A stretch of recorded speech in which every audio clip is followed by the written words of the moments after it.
Avant de commencer cet épisode, je voulais te rappeler quelque chose d'essentiel. En course à pied, rien ne remplace la progressivité et un accompagnement pensé pour toi.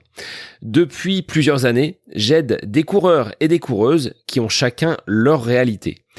Un boulot prenant, une vie de famille avec laquelle il faut souvent jongler.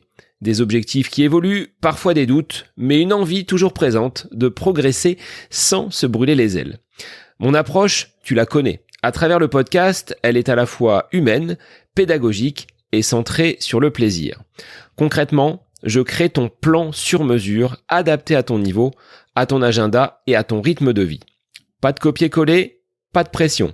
Juste une progression qui est construite, étape par étape, pour t'amener plus loin, plus sereinement. Alors si tu ressens le besoin d'un cadre humain, d'un accompagnement sportif qui respecte ta vie autant que tes objectifs, je serai ravi de t'aider à franchir un cap et de te coacher. Toutes les informations pour me rejoindre se trouvent dans la description de cet épisode. Je te souhaite une très belle écoute. Bonjour les runners, bonjour les sportifs, bonjour au petit monde de la course à pied, c'est Seb et je suis ravi de vous retrouver pour un nouvel épisode du podcast À côté de mes pompes. Comme vous le savez, ce podcast c'est un rendez-vous hebdomadaire chaque vendredi.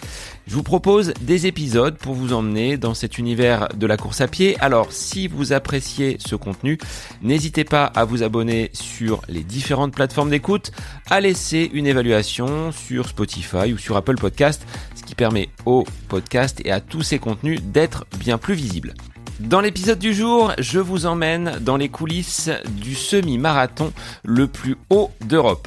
Il s'agit du semi-marathon du Mont Ventoux, une montée de 21 km, plus de 1600 mètres de dénivelé, avec cette route mythique empruntée par les coureurs du Tour de France depuis de très nombreuses années, entièrement privatisée. Vous allez comprendre un petit peu comment on organise un tel événement, pourquoi les inscriptions partent en quelques minutes, comment à partir d'une association, des bénévoles font de cet événement une des courses mythiques et très recherchées par les coureurs. Pour répondre à toutes ces questions, j'ai l'immense plaisir de recevoir Bertrand Delhomme, qui est l'organisateur de ce semi-marathon Kookaburra du Mont Ventoux, qui aura lieu dès ce dimanche 5 juillet du côté de Bédouin, qui est le point de départ de la course. Sans plus attendre, je vous laisse profiter de mon échange avec Bertrand Delhomme, le semi-marathon du Mont Ventoux le plus haut d'Europe. C'est le nouvel épisode du podcast À côté de mes pompes pour lequel je vous souhaite une très bonne écoute. Bonsoir Bertrand, merci d'être l'invité du podcast À côté de mes pompes aujourd'hui. On va prendre un petit peu de hauteur avec toi qui es l'organisateur de ce semi du Ventoux qui aura lieu ce dimanche. Donc comment te sens-tu à quelques heures de l'échéance? Beaucoup de rush, beaucoup de préparatifs? Déjà, merci beaucoup de m'accueillir. Oui, là, on est à quelques jours de l'événement, donc on est en plein dans les préparatifs, les derniers préparatifs, donc ça se passe bien. Maintenant, voilà, c'est là où il faut donner un dernier gros coup de collier avant d'accueillir les 1600 participants qui sont attendus ce week-end sur Bédouin. Bertrand, est-ce que tu peux te présenter pour que tu indiques aux auditeurs qui tu es, ce que tu fais dans la vie et est-ce que cette organisation du Ventoux est ton activité principale? Est-ce que tu fais autre chose à côté? Oui, donc moi je m'appelle Bertrand, du coup, j'ai 35 ans, j'habite à côté d'Avignon. Je suis originaire de Bédouin, du coup, au pied du Mont Ventoux, le village qui accueille, le semi-marathon et non, je ne fais pas que ça. À côté, je travaille dans les métiers de la communication, dans tout ce qui est production vidéo, photo et animation digitale pour des événements sportifs, mais pas que. Donc l'organisation, c'est quelque chose que je fais en parallèle de mon activité, pro et qui m'anime pas mal, oui, également. Avant que l'on attaque les coulisses un petit peu de cette course qui a pris de l'ampleur sur les dernières années, j'avais un petit questionnaire rapide. Il y a 2 choix, voire 3 choix pour une des questions et tu vas vite me dire ce que tu préfères. C'est un quiz spécifique au Ventoux. Est-ce que tu es prêt? Ah ouais, j'espère qu'il y a pas de questions pièges. Allez, c'est Il n'y a parti. pas de question piège, t'inquiète pas. Alors, pour le Ventoux, est-ce que tu es plutôt lever ou coucher de soleil pour admirer la vue? Coucher de soleil, Est-ce que tu préfères la montée ou la descente de ce mont Chauve? la montée. Alors, il y a 3 routes pour y accéder en dehors des chemins. Est-ce que tu es plutôt Sceaux, Malaucène ou Bédouin? Ouais, là, je crois que je suis attendu sur cette réponse, Bédouin. Sans aucun doute. Au niveau du paysage que l'on peut apprécier sur le mont, avant ou après le chalet Reynard? Ah, après le chalet Reynard. Et pour le sport pratiqué, est-ce que tu préfères grimper en vélo ou en course à pied? Grimper le Ventoux, je dirais plus à vélo. J'ai plus souffert en course à pied qu'à vélo, mais je préfère en trail quand même, monter en trail. Si la course à pied, c'est par la route, je dirais le vélo. Si, tu me proposes de monter par les chemins, je préfère monter en trail. Quel est, Bertrand, ton premier souvenir? Là, on a fini le quiz, hein, avec, Ouais. ce Ventoux. Est-ce qu'il y a quelque chose de marquant? Est-ce que quand tu étais jeune, tu te rappelles, d'un souvenir qui serait, vraiment mémorable autour de ce mont Chauve, ce géant de Provence comme on l'appelle?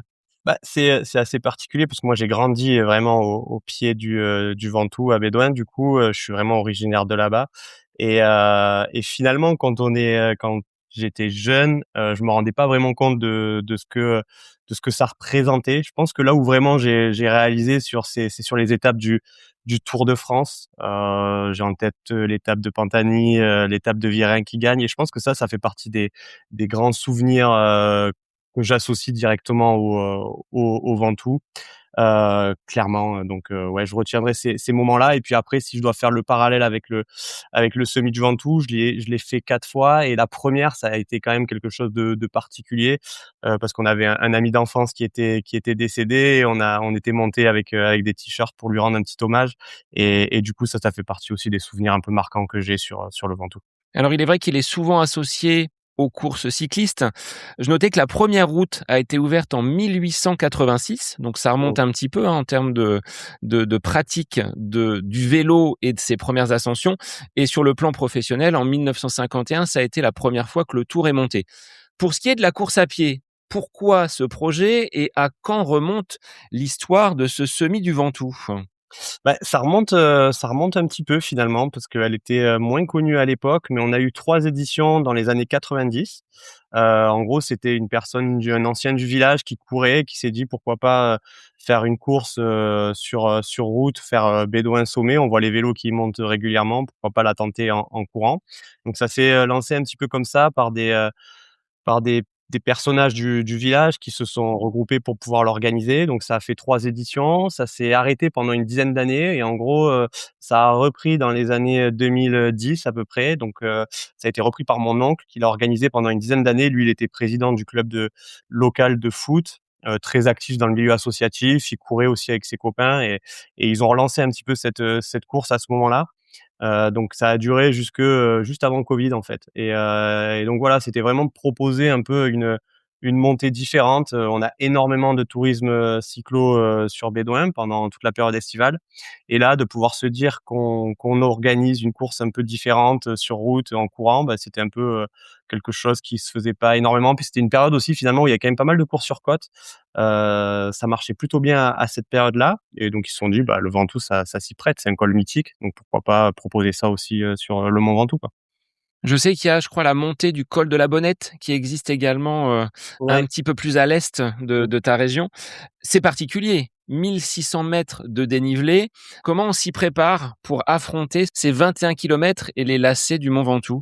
Ouais, je pense que c'est un profil qui est, assez unique en fait, hein, d'avoir, 21 kilomètres, de montée continue. Parce que pour le coup, quand on connaît le Ventoux, on sait que, bah, de Bédoin jusqu'au sommet, on a, aucun répit finalement, même si, certains pourcentages sont un peu plus souples au début, sur les 5 premiers kilomètres. Après ça à partir du virage de Saint-Estève, bah, l'ascension commence et là pour le coup, on descend rarement en dessous les 5 heu, de dénivelé, enfin de pourcentage de pente. Comment on s'y prépare? Ça, c'est un peu la question, piège. C'est difficile. Je pense qu'il faut s'y préparer mentalement parce que c'est une épreuve qui est très exigeante au final. On n'a pas forcément, comme je disais, l'habitude de pratiquer ce type de course. C'est pas un semi à plat, c'est totalement différent.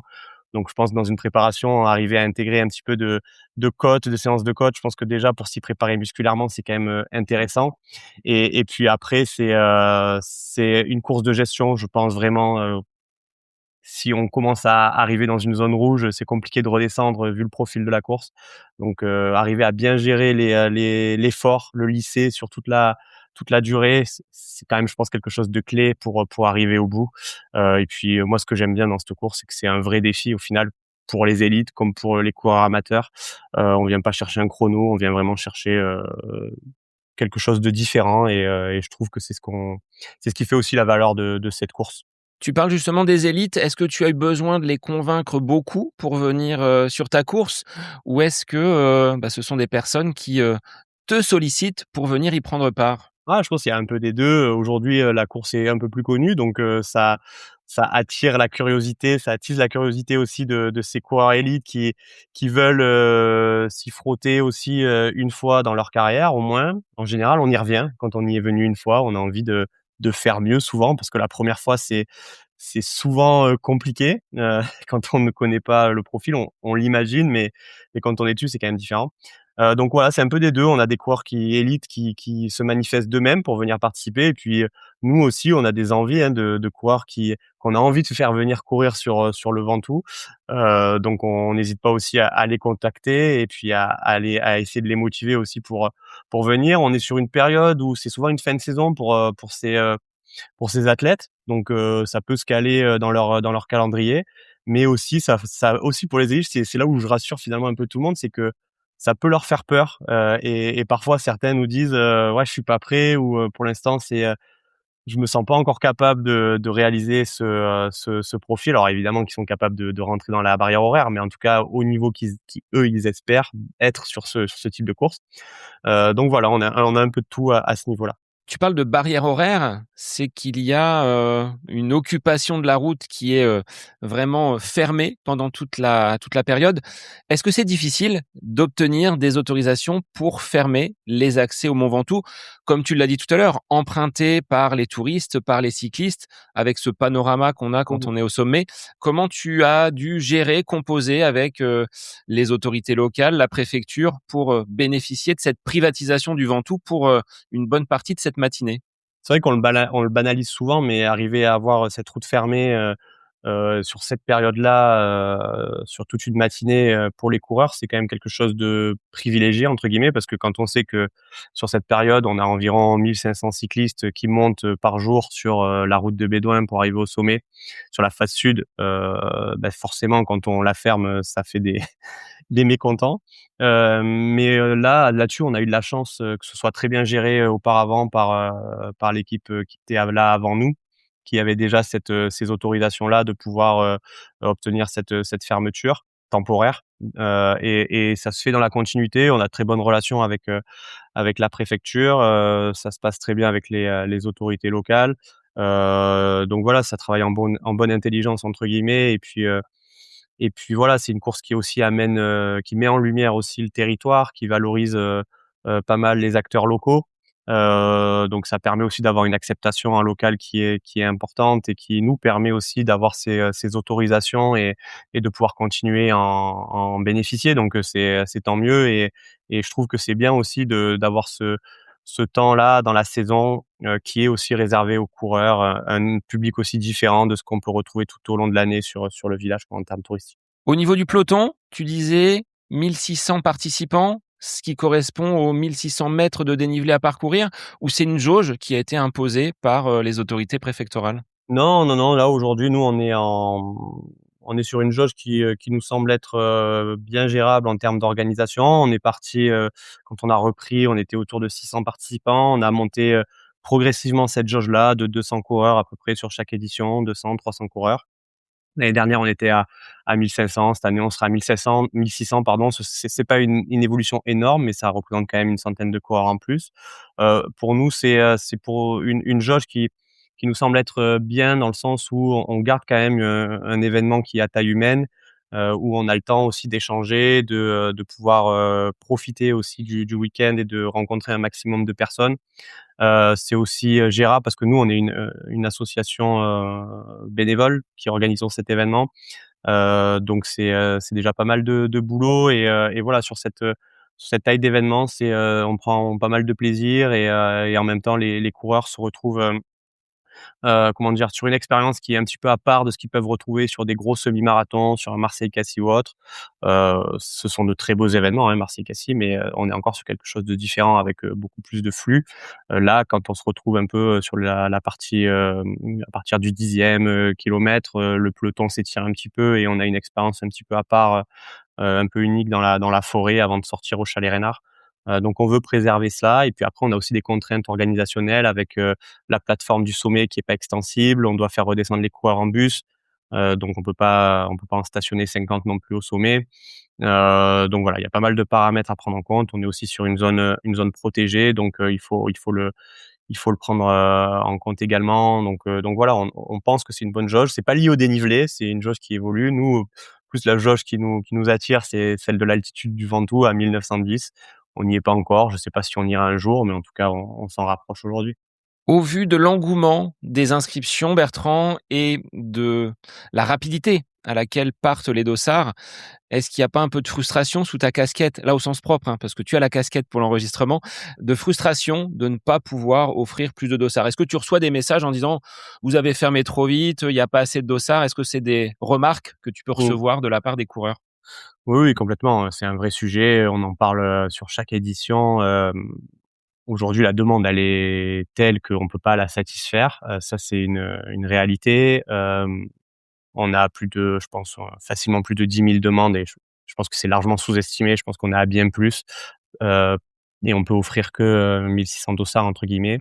Donc oui, forcément, il y a des déçus, il y a des mécontents aussi et ça, on l'entend et on le comprend. Maintenant, clairement, qu'on ajoute 300-400 dossards ou pas, il y aura toujours, des milliers de coureurs qui pourront pas avoir leur dossard. Donc il faut vraiment qu'on soit en accord avec nous-mêmes sur cette jauge-là. Je pense qu'aujourd'hui, on a pesé les pour et les contre. On est, sur la bonne, jauge qui correspond aussi à ce que nous, on peut proposer et pour avoir une expérience coureur qui est, quand même, de très bonne qualité. C'est aussi, un des enjeux premiers. Aussi d'avoir une expérience pour nos bénévoles qui est, excellente. Donc voilà, tous ces paramètres font qu'on peut pas augmenter plus. Mais par contre, oui, forcément, ça crée de la frustration, surtout quand des inscriptions partent, en moins de 5 minutes. C'est-à-dire que la personne qui se connecte, elle est même pas sûre d'avoir son dossard, en se connectant à l'heure pile poil.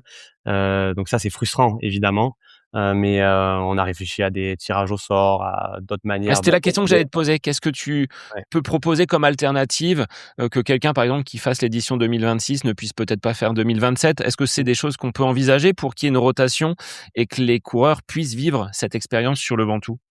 Ouais, ouais, on y a pensé. On n'a pas encore sauté le pas du tirage au sort parce que, c'est une alternative, mais ça règle pas tous les problèmes. Hem, donc voilà, c'est un vrai sujet sur la table. On en parle beaucoup avec, Finishers, qui est notre plateforme d'inscription qui gère des événements qui sont beaucoup plus gros que le nôtre en termes de jauge. Donc leurs retours d'expérience, ils sont, hyper intéressants aussi sur ces sujets.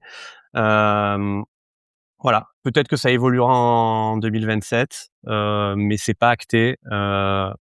Pourquoi pas tenter le tirage au sort? Mais encore une fois, ça fait aussi des déçus. Donc voilà, c'est un sujet qu'on prend au sérieux et qu'on essaie de vraiment de trouver la moins mauvaise solution parce que finalement il y a pas de bonne, je pense, sur quand on a ce type de problématique. Mais voilà, c'est en réflexion. Vous êtes surpris, même avec ton oncle qui organisait auparavant cette course, par cet engouement, ce développement de la course à pied sur, cette course? Mais toi qui organises également, le semi-marathon d'Avignon, vous avez également pas mal de demandes et c'est parti comme des petits pains. Il y a vraiment ce boom de la course à pied, quelles que soient les régions de France? Oui, oui, non, mais là aujourd'hui, on assiste vraiment à un boom de la course à pied, comme tu dis. On a une demande qui est beaucoup plus importante que l'offre des courses. Maintenant, je pense qu'il faut vraiment prendre conscience que c'est, très difficile aujourd'hui d'organiser. Beaucoup de contraintes, il y a, beaucoup de paramètres, que les coureurs n'ont pas forcément, en tête et c'est pour ça que moi j'invite toujours les gens à être bénévoles une fois sur une course, vers chez eux, dans leur village ou autre, parce que ça permet aussi de comprendre, certaines problématiques et de parfois, un peu moins râler, quand on se retrouve sans dossard ou autre. Mais pour, revenir vraiment sur cet engouement, surpris, je sais pas, mais en tout cas, oui, clairement, il y a une demande qui est énorme. Je sais pas jusqu'où ça ira. Ça finira certainement par baisser un peu, mais même si ça baisse un peu, on est quand même, sur une dynamique qui est assez exceptionnelle et une demande qui est vraiment beaucoup plus importante.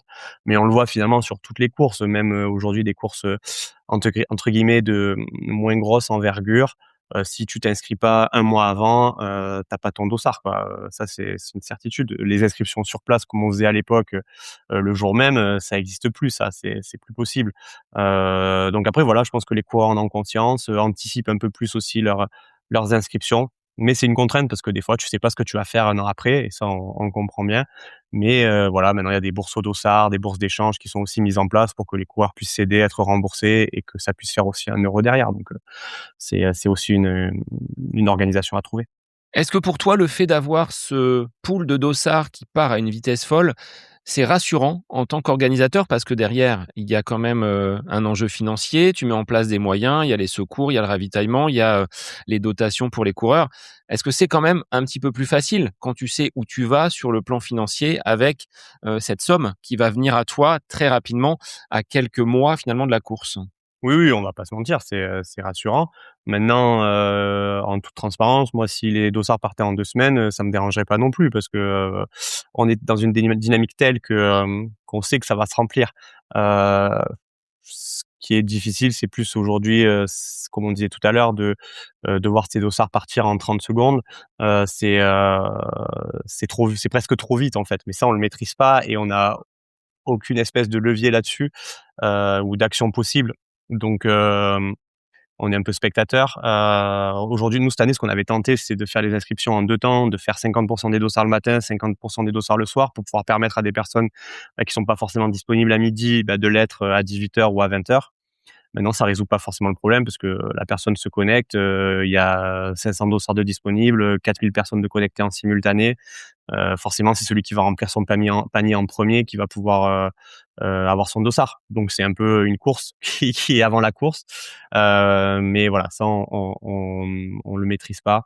C'est comme ça et oui, pour revenir sur le fait d'avoir sa course remplie assez tôt, c'est forcément rassurant parce qu'on peut se projeter en termes de budget. On sait où on va et on peut déjà anticiper les actions et et ce qu'on veut mener. En tout cas, on sait, voilà, où on peut aller, quoi. Alors, c'est le semi du Ventoux Kookaburra. Kookaburra, c'est quoi? C'est une entreprise locale? C'est une marque? Pourquoi il y a cette association avec, cette montée du Ventoux? Il y a 3 ans, on a un petit peu en gros, ça fait donc du coup, 4 ans que j'y suis là, ça va être la 5e édition, je crois, ou 6e. 5e édition qu'on a repris. On a eu une première édition vraiment de lancement, de mise en place et à partir de la deuxième, on a commencé un petit peu à activer, pour, essayer de trouver des partenaires, en local, dans un premier temps. L'idée, c'était de pouvoir, attirer des partenaires qui puissent nous permettre aussi de nous développer et de continuer à faire grandir l'événement et on a, été, en contact avec du coup Kookaburra qui est une entreprise vauclusienne qui est, vraiment pionnière dans la production de jus de fruits frais pressés. Donc il y a pas une activité directement liée au sport, mais finalement, étroitement puisque, on est quand même sur des produits, de qualité et de bien-être. Et en plus, à côté de ça, le PDG et fondateur de Kookaburra est un grand, amateur de course à pied avec aussi un très bon niveau. Il pratique de l'ultra trail lui, mais pas que et donc le message est très bien passé. C'est une entreprise qui est sur Cavaillon, donc vraiment pas loin de chez nous, qui, bosse beaucoup sur les circuits courts avec beaucoup de maraîchers, vauclusiens et dans notre région. Donc je pense que la connexion, elle s'est faite, assez naturellement et ça pour le coup, ça a été aussi un gain de crédibilité pour l'événement d'avoir une entreprise, qui a quand même une très belle entreprise en local, mais qui est aussi implantée, au niveau national, beaucoup dans l'hôtellerie, heu et voilà, donc ça a été un gage de crédibilité et un bel, une belle marche, pour nous aussi de pouvoir, lancer ce partenariat avec Kookaburra. Et sur le plan des bénévoles, parce que là, on a abordé le côté, financier, il y a un support derrière avec cette marque. D'où viennent les bénévoles? Est-ce que ce sont que des gens qui sont de Bédouins ou est-ce que tu as fait appel, à des personnes qui viennent d'un peu plus loin, qui ont envie de vivre également cette expérience, mais là du côté bénévole pour, vous donner un coup de main? Alors nous, si tu veux, on a dans l'asso, on est déjà une dizaine qui sommes un plus actifs sur l'année pour préparer l'événement. Donc là, pour le coup, c'est, pas mal de potes, soit d'enfants, soit de rencontrer via la course à pied et qui gravitent beaucoup, soit autour du village, soit dans les environs. Donc ça, c'est la première chose et après autour, donc là, aujourd'hui, on est à une 150 bénévoles sur l'édition, 2026 et parmi ces bénévoles, on a la chance d'avoir encore, pas mal d'anciens, des bénévoles qui étaient, déjà investis avec mon oncle à l'époque et qui sont restés derrière parce que c'est un événement qui a une belle dynamique en local. Donc on a beaucoup de Bédouinais qui sont bénévoles sur l'événement. Donc ça c'est top avec toute génération. Ça c'est vraiment trop bien. Et à côté de ça, on a des amis à nous aussi qui sont de course à pied tout simplement. Donc on a rencontré un petit peu au fil des parcours et qui nous aident aussi sur le week-end. Et là, c'est assez nouveau, mais on a maintenant aussi une partie de nos bénévoles qui sont soit des anciens participants qui ont envie maintenant d'aider, soit des coureurs qui ont pas eu leur dossard et qui se disent: «J'ai aussi envie de participer, à ce week-end». Donc ça, c'est plutôt cool et finalement la communauté elle s'étoffe aussi année après année parce que forcément d'une année à l'autre, certains sont disponibles, d'autres non. Mais il y a un petit roulement comme ça qui est bien avec un socle quand même, dur, de personnes qui sont là depuis plusieurs années donc c'est hyper bien et puis tout le monde est content de se retrouver aussi sur ce week-end-là qui est très festif. Moi je parle de bien-être des bénévoles, je trouve que c'est quelque chose de central. Il faut que les gens ils aient envie de venir, ils aient envie de s'investir. Il faut pas que ce soit une contrainte pardon, parce que à partir du moment où le bénévolat ça devient une contrainte, enfin moi je trouve qu'il y a plus de sens à ça. Donc voilà, l'idée c'est de vraiment de les mettre dans les meilleures conditions possibles. On met en place des choses plutôt sympas avant, après aussi et je trouve qu'il y a une vraie bonne ambiance. Moi, je pense que c'est une vraie grande famille et moi, je m'amuse beaucoup avec ça aussi. Alors le côté signaleur pour la route, c'est peut-être pas là où il y a le besoin de plus de personnes parce que c'est tout droit, enfin tout droit ça Ouais. monte. On a la ligne d'arrivée avec l'observatoire tout en haut. Est-ce que tu sécurises quand même le parcours? Est-ce qu'il y a besoin de mettre des bénévoles à des points stratégiques, là où il y a des croisements, bien évidemment? Ouais, non, non, mais ça c'est une évidence. Alors nous, on a la chance pour une course sur route, quand je vois la différence avec Avignon, par exemple, là, pour le Ventoux, en gros, on doit vraiment sécuriser l'axe, jusque, virage de Saint-Estève, donc sur les 6 premiers kilomètres où on a quelques croisements, mais pas énormément non plus. Donc là, évidemment, on sécurise, hein. Vu qu'on n'a pas de voiture, sur le parcours, il faut qu'on sécurise. C'est une obligation d'ailleurs, hein, préfectorale et puis c'est tout à fait logique aussi. Donc on a une dizaine de signaleurs, un peu plus, 13 je crois, qui sont répartis un petit peu sur tous ces points-là jusqu'au kilomètre 6. Et puis après, une fois qu'on est dans la forêt, là, pour le coup, il y a plus de manière d'arriver sur le parcours, il y a plus d'axes traversés. Donc là, ça facilite pas mal les choses. On arrive au Chalet Reynard, là, on sécurise évidemment la route de saut qui arrive, qui est fermée. Et puis après, on arrive sur la zone du sommet où là, on sécurise aussi, la route de côté Malocène pour pas que les cyclistes, ou les, véhicules accèdent de l'autre côté. Donc en gros, les accompagnants peuvent se garer, un peu en dessous, mais après ils doivent poser leur véhicule et venir à pied pour assister, aux arrivées. Donc oui, on a des signaleurs, mais pour un événement sur route, très peu. Je crois que ça représente une vingtaine de personnes. Après le reste, tous nos bénévoles, ils sont répartis sur les ravitaillements, les médailles et toutes les tâches qu'il y a à faire en termes de logistique, sur la zone d'arrivée, zone de départ, quoi. Tu parlais d'expérience au niveau des coureurs. Il y a ce petit côté introspectif, hein, quand on va être dans la forêt, quand on va monter. Mais au niveau du départ, quand on prend son dossard, qu'est-ce que vous offrez aux coureurs? Je sais que certains sont très attachés aux t-shirts, aux Ouais. médailles. Ça peut faire débat. Est-ce qu'on en met, est-ce qu'on n'en met pas? Mais qu'est-ce que vous proposez pour les coureurs pour qu'ils en gardent un moment et un week-end mémorable? Ouais, nous on a décidé assez vite quand on a repris d'arrêter les t-shirts finisher, entre guillemets «de qualité, très basse» parce que moi, je sais que j'en ai plein le placard, je les mets pas pour courir et c'est un peu le cas pour toutes les personnes, de l'orga. Donc on s'est dit, on va arrêter les t-shirts, offerts à tous les participants, de basse qualité. Ce qu'on va proposer, c'est, avec un acteur local qui est Ventourigine, on propose des t-shirts, une gamme en fait, de t-shirts techniques un peu premium, donc ils sont, pas forcément, enfin c'est autour de 40 €, mais c'est des t-shirts qu'on met, qu'on remet et qu'on a envie de remettre, avec un design hyper sympa, une qualité de textile qui est hyper bien. Donc ça, c'est ce qu'on propose en termes de merch, aux coureurs. Sur la partie dotation, là, on est on a attaché quand même une importance particulière à bosser en local. Donc on fait travailler tout simplement la coopérative, vigneronne du village. Donc on prend une bouteille par participant, une bouteille de vin par participant.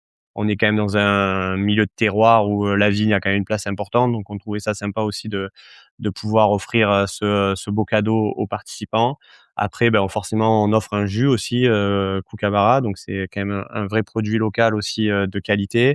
Et puis après, on a, un produit nutrition avec un partenaire Meltonic, donc un produit vraiment là pour le coup, spé sportif. Souvent c'est un gel, et puis après on a plusieurs, là cette année on aura 2 goodies, donc des petits goodies mais, pareil qu'on sait plus ou enfin, on a, même 3 goodies, aux couleurs de l'événement. Donc on sait que là, les coureurs vont pouvoir, réutiliser ou en tout cas, garder un beau souvenir de la course. Donc il y a un petit sac cabas, aux couleurs de l'événement et après il y a 2 autres, mais ce sera la surprise pour ce week-end, pour Ne dévoile pas tout voilà, en effet, qu'il garde la surprise. un petit peu de suspense, exactement. Au niveau, Bertrand, de cette organisation, à quelques heures là de la course, est-ce que tu scrutes la météo avec, une grande, prudence, une grande crainte? Est-ce que vous avez mis en place, peut-être un dispositif de renfort avec, cette vague de chaleur qui semble vouloir revenir? Ou Ouais, qui n'est ouais, peut-être bah, pas là partie de chez vous d'ailleurs? ouais, non, non, bah, après nous on a été en vigilance jaune, canicule sur le Vaucluse. On est resté sur cette zone-là. Donc oui, il fait chaud, hein, on va pas se mentir. Évidemment qu'on regarde ça, on le regarde chaque année, hein, puisqu'en étant positionné, début juillet, même avant c'était fin juillet. Donc pour nous, c'est pas nouveau, ouais, d'avoir ces périodes de chaleur sur cette période-là. Nous, il fait souvent très chaud sur la période de fin juin, dans le Vaucluse. Là, cette année, il fait très chaud aussi, donc on est évidemment attentif à ça. Là, on a fait l'année dernière, on avait eu un peu le même scénario avec une semaine très chaude, juste avant l'événement. On avait, ajouté 2 ravitaillements d'eau, 2 points d'eau sur le parcours. C'est ce qu'on fait aussi cette année. Là, on l'a annoncé, et ça s'était bien passé comme ça l'année dernière, donc avec des zones, des points d'eau ajoutés et puis aussi, des comment dire? Des possibilités pour les coureurs sur toutes ces zones de pouvoir, se tremper, se rafraîchir. La particularité quand même de la course, c'est de monter en altitude assez rapidement. Donc en gros, quand les coureurs ils partent à 8 heures, ils arrivent vite au virage de Saint-Estève. En général, le dernier, ils arrivent vers 8h40 et à partir de là, ils rentrent dans la forêt et il faut un passage qui est vraiment très ombragé jusqu'au chalet Reynard. Et à partir du moment où ils sont au chalet Reynard, on est à 1 400 mètres d'altitude. Donc nous, on compte environ 1 degré de moins tous les 100 mètres d'altitude. Donc quand ils arrivent là-bas, il y a déjà une belle baisse. Et quand on arrive au sommet, là aujourd'hui, par exemple, moi j'étais au sommet, donc il faisait à peu près 30, 35 en bas. Au sommet, il faisait 23, 24. Donc on reste quand même sur des températures qui sont chaudes évidemment, mais qui restent comment dire, gérables. Donc voilà, nous on fait en sorte de pouvoir mettre tout en place pour accueillir les coureurs dans les meilleures conditions possibles. Donc on suit ça évidemment avec beaucoup d'attention. Maintenant, on maîtrise pas tout. Ça c'est aussi des décisions qui sont au niveau de la préfecture, qui prendra aussi ces décisions à ce moment-là. On aura tout fait de notre côté et puis on verra comment ça se passe. C'est vrai que ça peut être une crainte, hein, avec, ces montées, en température, qu'un événement puisse être, annulé à la dernière minute. De notre côté, on a vu des courses dans le Loiret qui l'ont Ouais, été ou ce festival qui devait avoir lieu à Chambord qui, le matin même a été annulé pour le soir donc ouais, ouais, complètement. On avait eu le cas de figure nous sur un événement sur la traversée d'Antel en 2019, événement sur lequel aussi je suis actif, dans l'organisation. On a vu l'annulation canicule la veille. Bon, ben, voilà, hein, de toute manière, ça, on le maîtrise pas, on maîtrise pas la météo, donc ça on suivra évidemment les décisions qui nous sont imposées et ça, il y a aucun débat, une espèce de débat là-dessus. Mais aujourd'hui, quand on me demande, «Est-ce que vous savez si la course va être annulée?» J'ai pas de réponse. Pour moi, non, elle sera pas annulée, mais si, 24 heures, 48 heures avant, on nous impose une annulation, c'est que ce sera pour de bonnes raisons et on suivra évidemment tout ce qui nous sera, recommandé. Là-dessus, il y a pas de sujet. donc entre le départ et la montée, au sommet, quelle est la barrière horaire dont tu parlais tout à l'heure? Est-ce qu'il y a, vraiment une voiture balai qui nous pousse et qui nous rattrape si, on ne monte pas assez vite? Ouais, ouais, ouais, bah, là-dessus, on est assez exigeant. On a une barrière horaire de 2 heures et demie pour arriver au chalet Reynard, donc on est à peu près au kilomètre 15. Et puis après, on a une barrière horaire de 3h40 pour arriver au sommet. Donc c'est un peu plus de 5,5 km/h, je crois, si je dis pas de bêtises. C'est, pas une barrière horaire qui est simple, ça on en a conscience. Alors c'est une barrière qui a pas évolué depuis 15 ans, ça a toujours été la même. On n'a pas changé. L'idée, c'est aussi d'avoir une barrière qui est un poil exigeante dans le sens où on a une vraie volonté que les coureurs qui se lancent dans ce défi se sentent prêts pour le faire aussi. Alors des fois, on court plus lentement, mais on est prêt aussi, mais il faut être capable aussi de suivre ce petit rythme.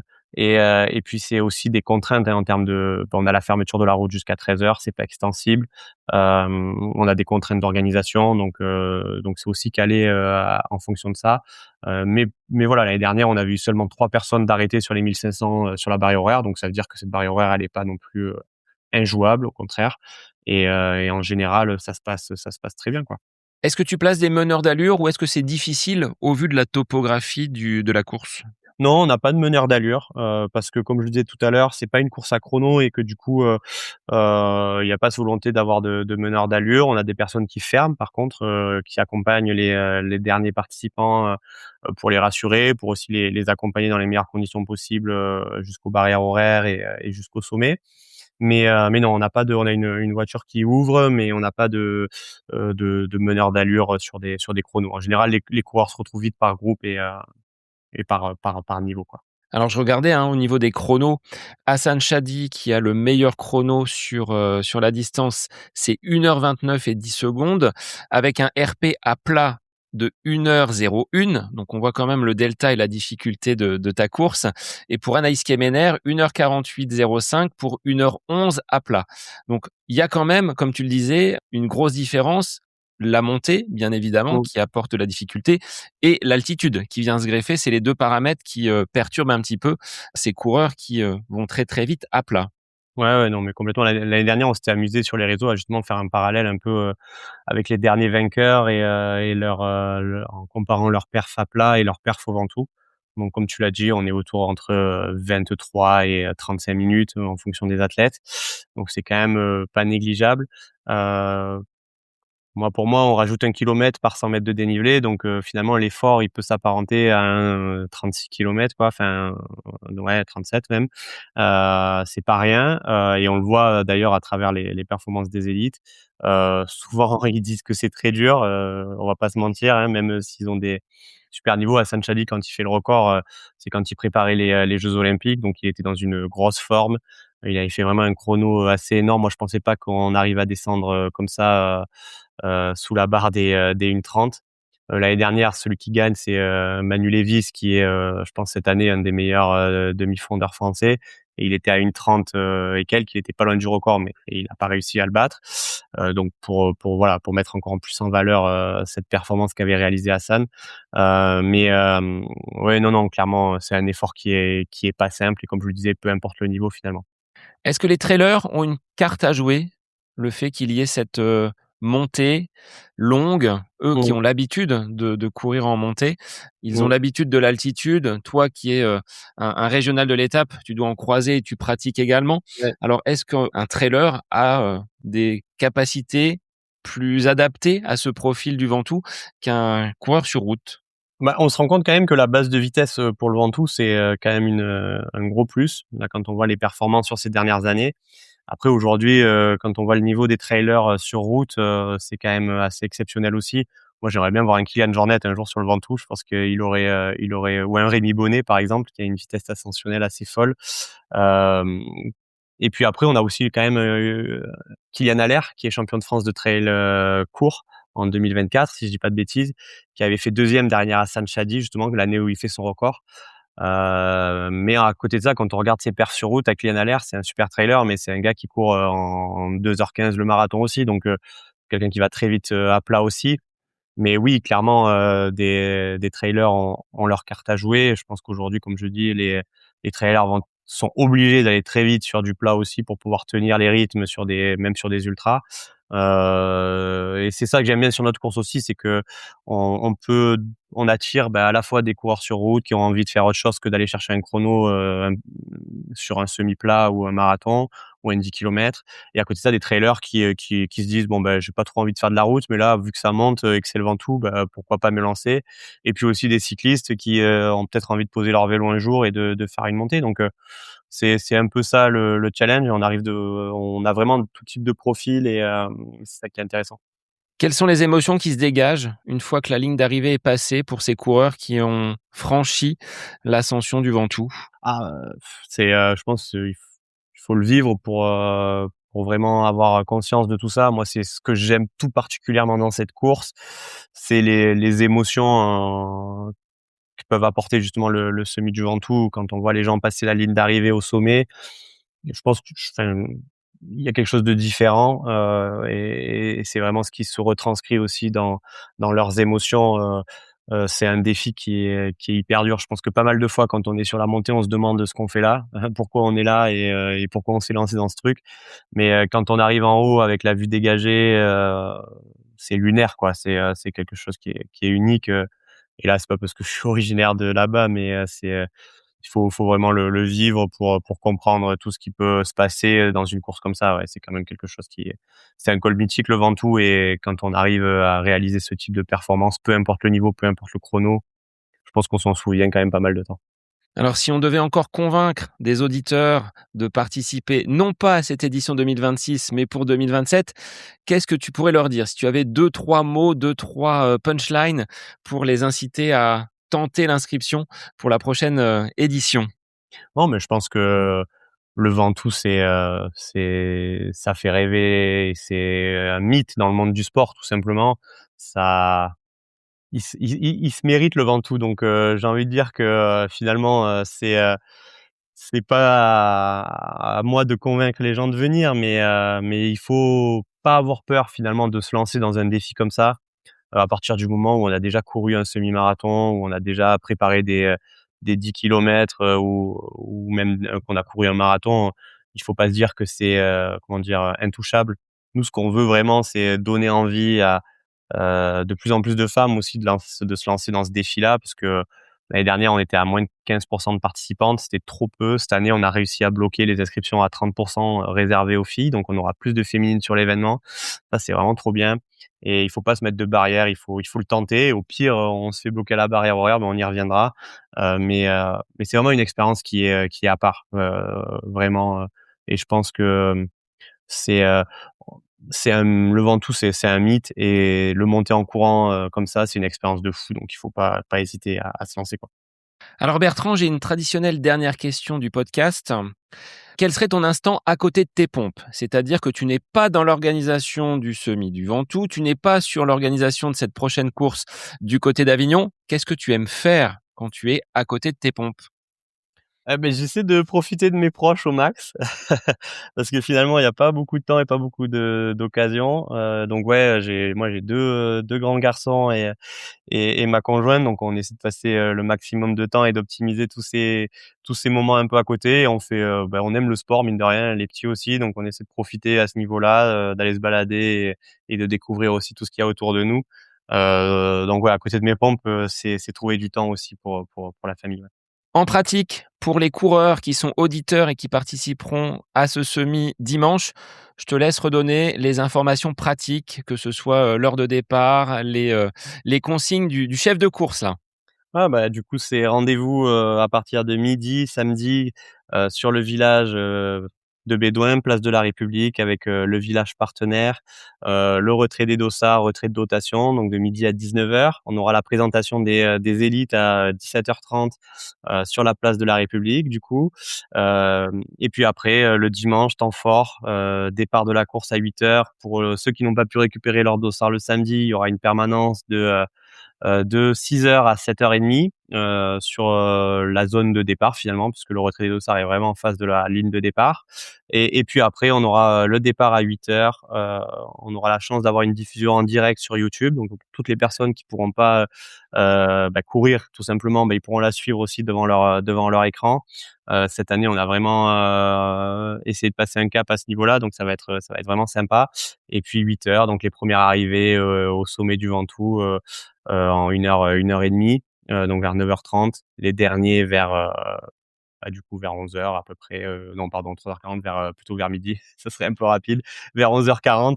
Et puis après on redescend et on a les podiums, à 14h, sur le village de Bédoin. C'est la petite nouveauté. Depuis 2 ans, on les faisait au sommet. Cette année, on a décidé de les redescendre à 14h pour que, le plus grand nombre puisse en profiter, et fin du village partenaire vers 15h30, 16h, et après on range tout. Et après tu souffleras. Et après, ouais, on range encore un peu le lendemain, et après on soufflera un petit peu, ouais, c'est ça.